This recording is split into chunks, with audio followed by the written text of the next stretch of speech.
Hi, a bunch of people have been asking me how I've been doing this cyanotype, so I thought I would just do a quick video on how I do it. There are certain things you can do. You can use the powder form and then add water, but you do need some sort of scale. And so to be totally honest, I've been using this stuff for photographer's Formulary, liquid cyanotype, and then solution A and B. And then what you do is you just measure it, do equal parts solution A and B, and then I put it in a light top tight case.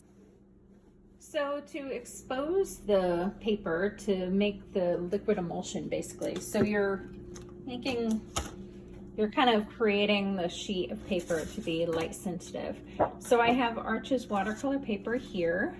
I have it's a 140-pound cold press, and then I also use a sponge, so kind of like a sponge breath. But when I use it with students, what I do is I usually use cotton balls, just because I don't have enough sponge brushes for all of the students. So I try to kind of make it as smooth as possible. Again, it's a little awkward holding this at the same time as I'm smoothing it on there. But I just get a small amount on my brush and then I smooth it out. So after I smooth it out as much as I can, and you know, there's certain areas that aren't covered, I can always, you know, fix that in a minute. But you actually take this and you put it in a light, tight place. I usually just put it in my garage and let it sit overnight before opening it up again. So that's a certain thing that I do. The reason why you have to get it to dry is because otherwise it just gets all over the place. And sometimes it's also good to use gloves because, as you can see, I have some cyanotype on my fingers.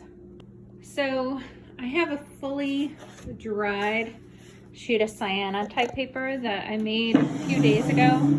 It's just kind of been in my garage.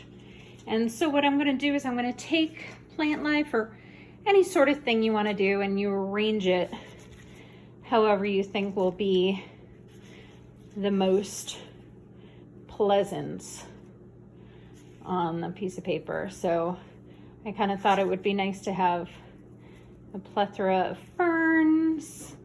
And as you can see, my cat wants in on the action, and you can kind of change it around. It's not too hard to do. It's kind of cool. From there, I actually take a piece of glass and put it on top so that way it is flush, and my cat is very interested in what's going on. So I put the glass on top of the plants and the plants on top of the sun print. And then I just kind of let it sit outside in the direct sun.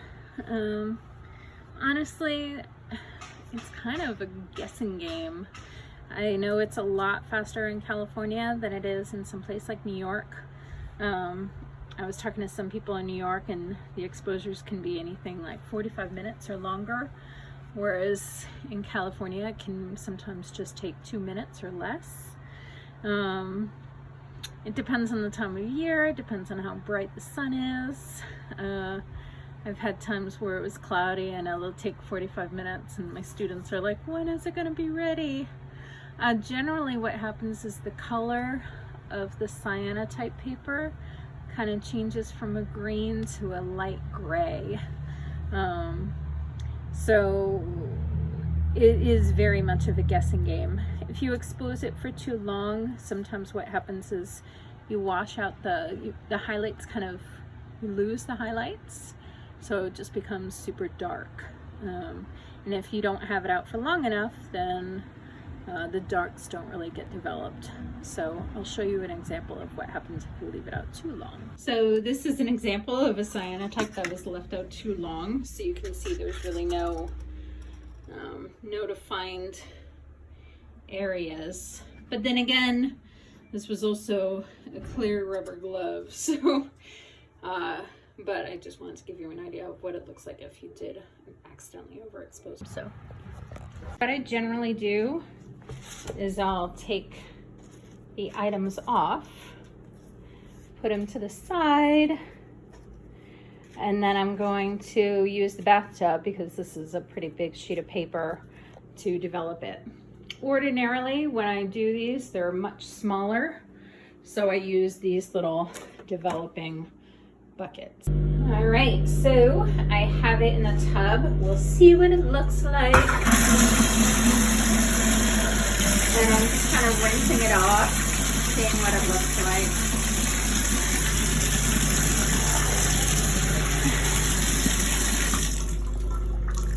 I'm kind of smoothing it back and forth.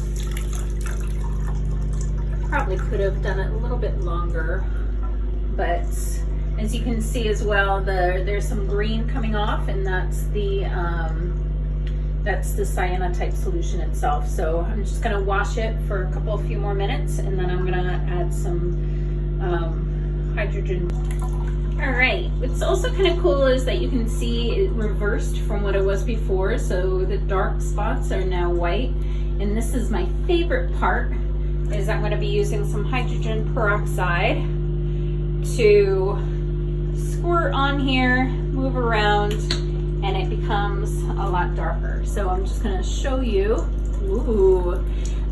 Since I'm doing so much right away, it does definitely kind of bubble up, so I kind of have to smear it around with my fingers, but you can see already, like, what? How gorgeous. So I think it looks pretty hot, actually. Wow, this does look really, really pretty. So that is it. That is the process of cyanotype. It's a nice, beautiful blue cyanotype. I like how it came out. I'm just gonna rinse it a little bit more and make sure I get all of the stuff out. But otherwise, I'm pretty happy with how it looks. So here is the finished cyanotype. I think it came out really beautiful. It's 14 by 20 on Arches 140-pound watercolor paper. I like all the detail, the beautiful nuances of the ferns, the use of the negative space. I love how beautifully rich that blue is. And overall, I'm pretty happy. So.